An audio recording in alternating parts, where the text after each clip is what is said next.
This is the message that I received. That it's game over for China. You don't get this unless something horrific happens. I was shocked the other day when I found out what a data broker was. There's a massive, huge... Now, I don't know if LaWiseGuy makes more money from doing these ads or from his subscribers. But I really have to wonder. I mean, he said himself, You don't get this unless something horrific happens. Okay, so what horrific thing happened since his last video a week ago?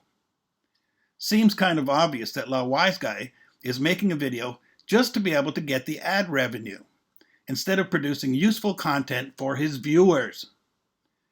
Why don't we take a quick look in his backyard and see how things are going there?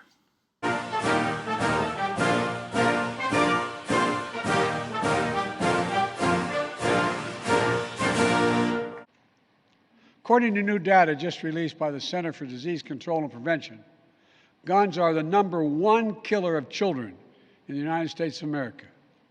The #1 killer. More than car accidents, more than cancer.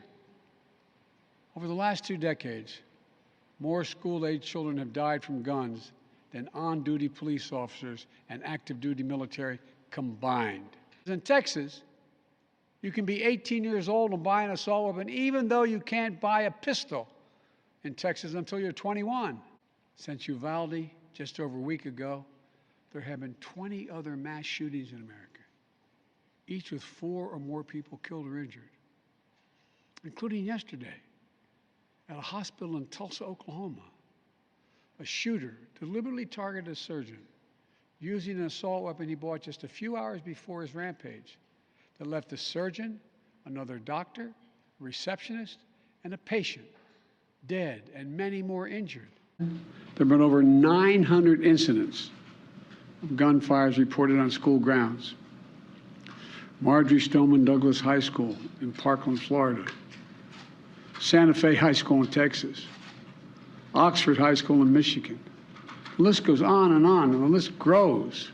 Imagine what it's like for children who experience this kind of trauma every day in school, in the streets, in communities all across America. Imagine what it's like for so many parents to hug their children goodbye in the morning, not sure whether they'll come back home. When it includes mass shootings at places like movie theaters, houses of worship, as we saw just 10 days ago at a grocery store in Buffalo, New York. Because these kinds of mass shootings rarely happen anywhere else in the world. Why? We had people come out of fields carrying torches, Nazi flags and banners, chanting the Bible, accompanied by white supremacists. Too many people fearful just walking the streets in America.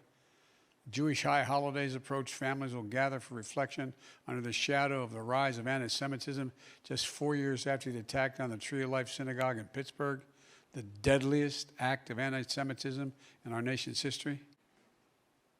Too often, Native Americans, disabled Americans face harassment, discrimination, and violence and victimization. Unfortunately, such hate-fueled violence and threats are not new to America. Our own intelligence agencies in the United States of America have determined that domestic terrorism, rooted in white supremacy, is the greatest terrorist threat to our homeland today. But we've allowed our airports to lag behind our competitors. Today,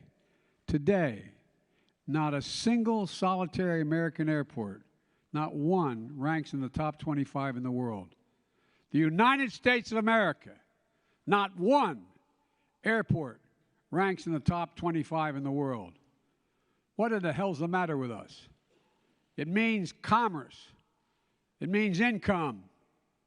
It means security. And we don't even rank in the top 25, not one single airport. I remember when I was vice president, I was flying to New York on Air Force Two. We landed in LaGuardia. And as I got into the terminal, there was an escalator, this is God's truth, going up to the gates. And it said, quote, "Out of order, will be fixed in 2 months." We used to be ranked number 1 in the world in investment in research and development as part of our GDP, number 1 in the world. Now we rank number 8. China used to be ranked number 8, and now 9, excuse me, and now they rank number 2 in the world. And when you see these big projects in your hometown, trains going, I want you to feel the way I try to do when it comes to law. American people, because of our failure to think big, in my view, have begun to wonder, can we really do anything? This is the United States of America. The United States of America. I know his dad and his mom still around, and Representative Doyle, which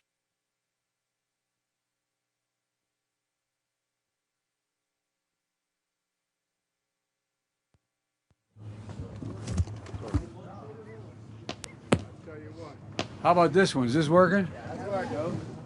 We finally decided that instead of being ranked number 13 in the world, 13 in the world in infrastructure, the United States, 13 in the world in infrastructure, we should be ranked number 1.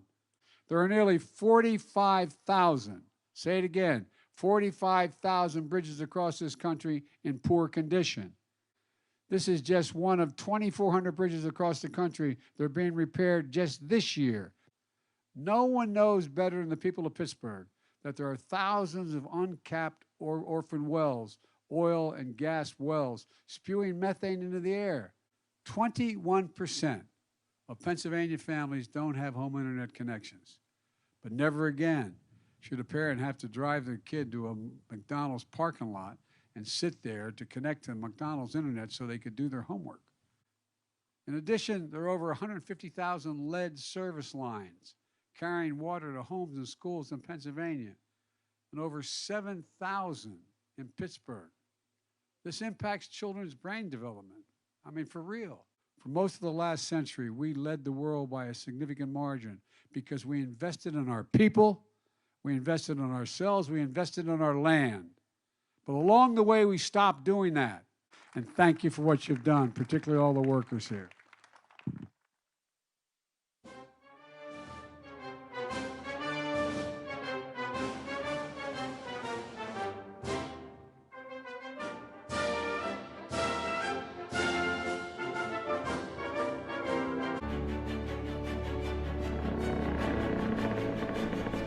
This is the east of the world. Here stands a country you'll love if you get to know it.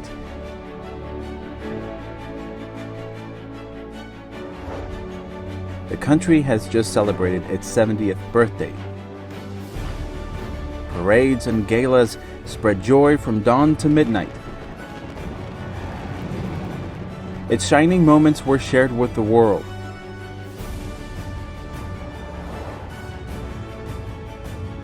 This open and confident country, with nearly 1.4 billion diligent people led by a strong political party, has actualized its dreams one after another, capturing world attention. Its name, China.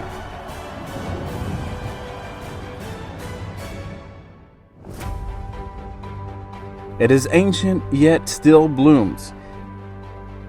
It once struggled on the way toward a modern society. 7 decades have witnessed how it endured hardships to develop itself and become a positive force for the world. Starting from scratch, China became the world's second largest economy, the largest manufacturer, the largest trader in goods, and holder of the largest foreign exchange reserves. Over the years, China contributed over 30% of global growth, becoming an economic stabilizer and powerhouse. Constantly exploring a development path in line with national conditions, China is making history of pursuing prosperity and progress. Looking at China, the world is seeing diverse possibilities of modernization and a glorious shared future.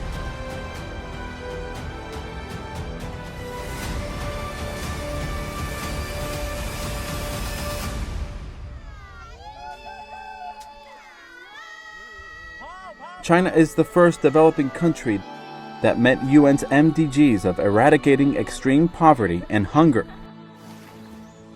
China has contributed to over 70% of the poverty reduced across the world, lifting over 700 million rural Chinese out of poverty. It also built a social security network covering the world's largest population.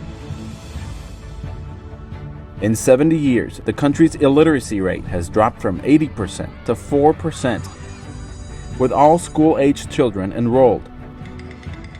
Average life expectancy rose from 35 to 77. It has taken on a vigorous look, with people's livelihood improved tremendously. China once suffered, and that is why it cherishes peace more than any other country. Over the past 70 years, China has not provoked a single war or conflict or invaded a single square of foreign land. China will always act as a builder of world peace and a contributor to global development and an upholder of international order.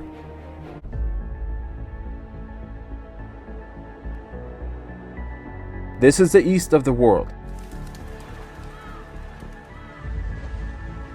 Here lies a country worthy of your trust and admiration. Here lies infinite legends and wonders. 1.4 billion people will welcome you with arms wide open. Let's stand together as the future has come.